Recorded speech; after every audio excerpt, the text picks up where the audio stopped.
Hello বন্ধুরা, মামির রান্নাঘরে স্বাগত জানাই। আজকে আমি আপনাদেরকে খুব সহজেই চিংড়ি মাছের মশলা কারি বানানোটা দেখাবো। তো তার জন্য আমি চিংড়ি মাছ নিয়ে নিয়েছি, আর দেখুন সমস্ত উপকরণ দেখিয়ে দিলাম। আমি এতটা বললাম না, যদি আপনারা দেখতে পাবেন রান্না করার সময়। তো এই চিংড়ি মাছ নুন হলুদ দিয়ে মাখিয়ে নিয়েছি। এদিকে তেল গরম হয়ে গেছে কড়াইয়ের মধ্যে। তেলটা গরম হয়ে গেলে আমি চিংড়ি মাছগুলো দেবো, কিন্তু তার আগে আমি একটু জিরে তেজপাতা ফোড়ন দিয়ে দিলাম, কারণ আমি চিংড়ি মাছ ভেজে আর তুলবো না। তো জিরে তেজপাতা একবারে ফোড়ন দিয়ে দিয়েছি, এর মধ্যে আমি চিংড়ি মাছগুলো দিয়ে দেবো। তো চিংড়ি মাছগুলো দেখো বন্ধুরা, আমি নুন হলুদ মাখিয়ে দিয়ে দিয়েছি।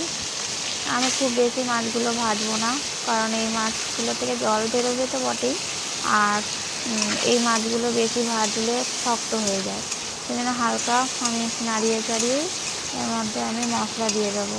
তো মশলাগুলোর মধ্যে আমি বলে দিচ্ছি হচ্ছে পেঁয়াজ, টমেটো আর লঙ্কা দিইনি, পেঁয়াজ, টমেটো, রসুন আর আদা বাটা, আর এমনি লঙ্কা আর কি পাশে নিয়েছি, লঙ্কা গুঁড়ো, এটা আপনি বেটেও দিতে পারেন, আর একটু জিরে গুঁড়ো, জিরেটাও বেটে দিতে পারেন। তো আমি এই দুটো গুঁড়ো ব্যবহার করেছিলাম। আর আমার সেদিন মিক্সির কৌটোটা একটু ডিস্টার্ব করছিলো, মানে থালাটা ছেড়েই গেছিলো, সেই জন্য আমি শিলে বেটেছিলাম বলে আমি হালকা জিনিসগুলোই বেটেছিলাম, আর বাদ বাকি জিরে লঙ্কাটা গুঁড়ো নিয়ে নিয়েছি। এইভাবে সব মশলা দিয়ে আমি ভালো করে কষিয়ে নেব।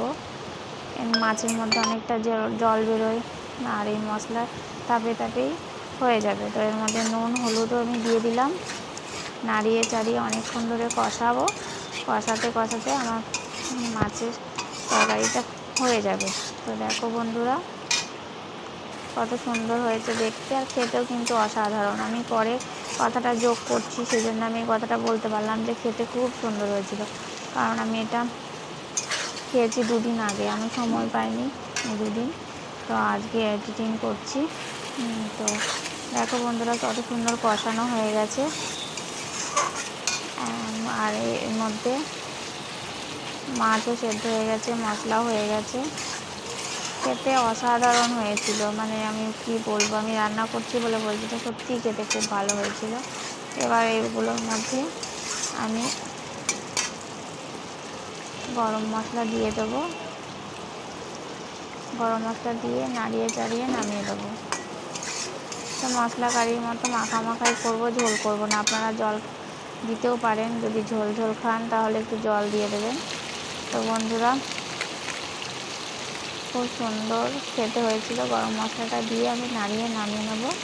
তো বন্ধুরা, কেমন লাগলো খুব সহজ পদ্ধতিতে চিংড়ি মাছের মশলা কারি বানানো, কেমন হয়েছে জানিও, আর ভালো লাগলেও জানিও।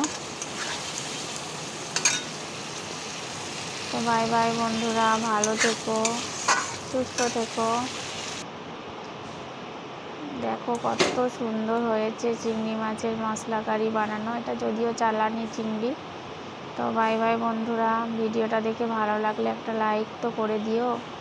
লাইক কমেন্ট করলে জানো তো তোমাদের ভালোবাসার অনুভূতিটা আমরা পাই, স্পর্শটাও অনুভব করি যে হ্যাঁ, কমেন্ট, তোমাদের একটা কমেন্ট লাইক হচ্ছে আমাদের আরও উৎসাহ দেয় ভিডিও বানাতে।